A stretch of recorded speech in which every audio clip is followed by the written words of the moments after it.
Mimi Aaron Kamugisha Kalikawe, mwanachama wa ACT Wazalendo kutoka tawi la NHC jimbo la Bukoba mjini, mkoa wa Kagera, nimeamua kuchukua fomu ya kuomba kuteuliwa na chama changu kwa kugombea urais wa Jamhuri ya Muungano wa Tanzania.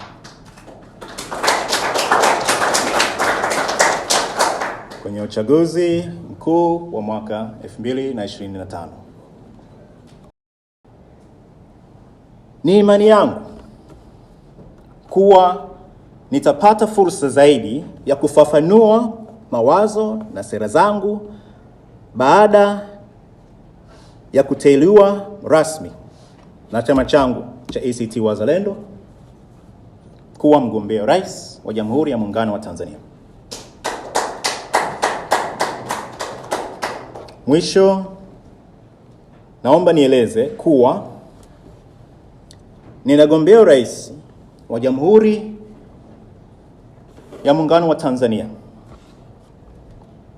nikitambua mazingira ya kisiasa nchi hayatoi nafasi ya vyama kushindana kwa usawa.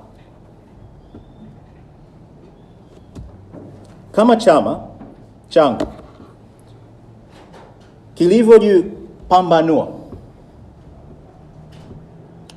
tunashiriki uchaguzi ili kupambana, ili kulinda thamani ya kura ya kila Mtanzania. Nami iwepo nitateuliwa kupeperusha bendera ya ACT Wazalendo, nipo tayari kuongoza mapambano hayo.